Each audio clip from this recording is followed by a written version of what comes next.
Yes, this is Ask Marie today before you today to talk about Jamal Bryant. Uh, Most people know that he is the senior pastor now at Birth Missionary Baptist Church in Georgia. And a lot of people know that this church, the previous church pastor, has been through a lot of negative exposure in the past.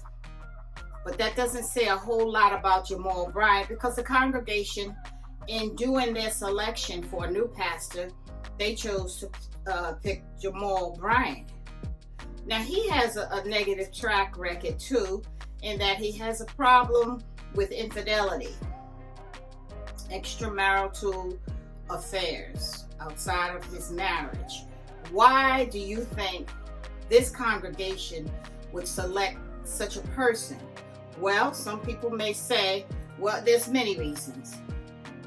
It's possible that the congregation that goes to that church may be living the same lifestyle. Or they may be involved with the pastor. Or they just may be related to the pastor. But for whatever reason, you wonder why. I was surprised. I'll be honest with you. I was surprised that they had selected him. A lot of good pastors came through there wanting to be senior pastor, because that's a large church. It's a lot of recognition. But they chose Jamal Bryant. Has he stopped, even as a single man, has he stopped having affairs with different women? What do you think? Will he ever stop? Has he been convicted? You got to remember, you got a congregation that goes there because they don't have to worry about being convicted of their lifestyle, which may or may not be the same as Jamal Bryant's. Allegedly, he's single, but he's now sleeping, allegedly, with his former wife. I wonder how God looks at that.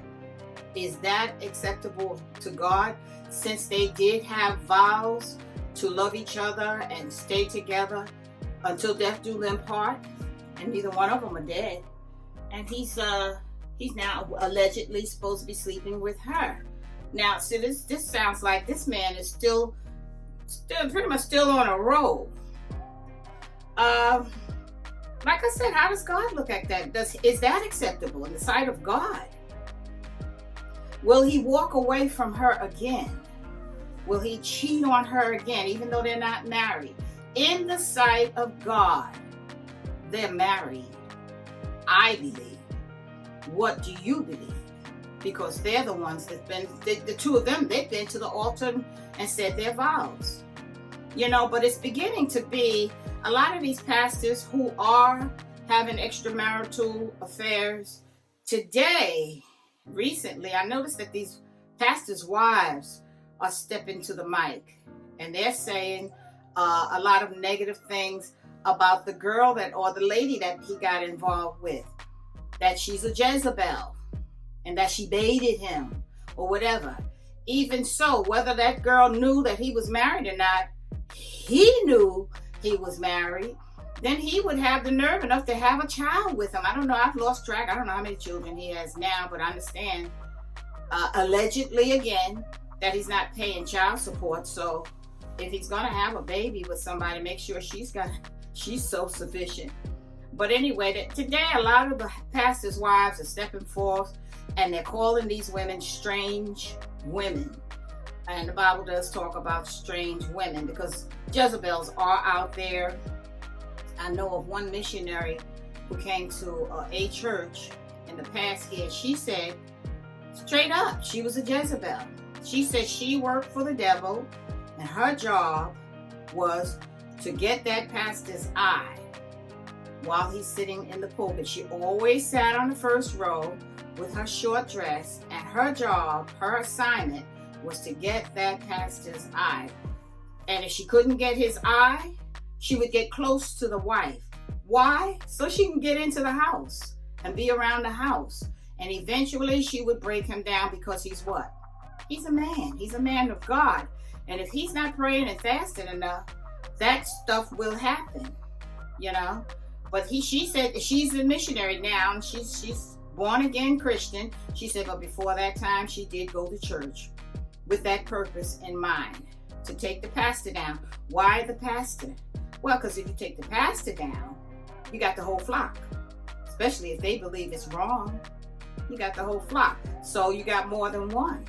You got several people down, and walking around lost, looking for a church that preaches the truth. There's very few of them out there, but if they are convicted and they want to continue to live that lifestyle, they would have to leave. They would have to leave a church that preached the truth and did not allow such behavior. If they are living that lifestyle, they would stay in a church where the pastors basically doing the same thing.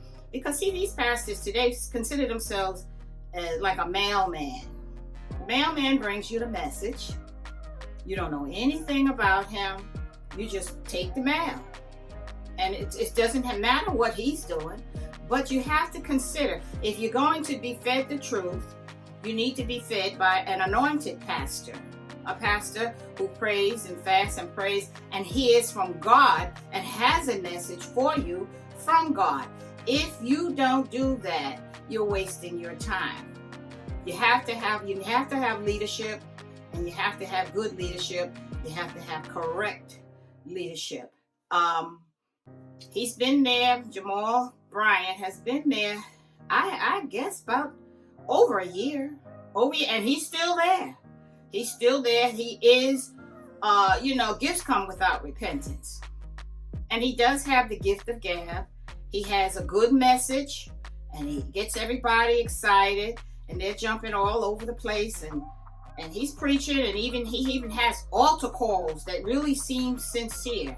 And if that's a first-time visitor there, they might say, this is it. This is what I want. But I suggest they go a few times, Bible study, church service, and find out a little bit about that pastor for themselves. Don't necessarily believe the gossip, because a lot of people like to fabricate stuff if they don't like you. But very few pastors out here are sincere. The job is hard. You have to keep a pastor in prayer so that he won't fall, so that he won't make the mistake. Pastors have a rough time, and they're dealing with this missionary. Like she said, she's not the only one that was out there doing it. They're still out there trying to captivate the eye of that pastor so that they can tear down that church.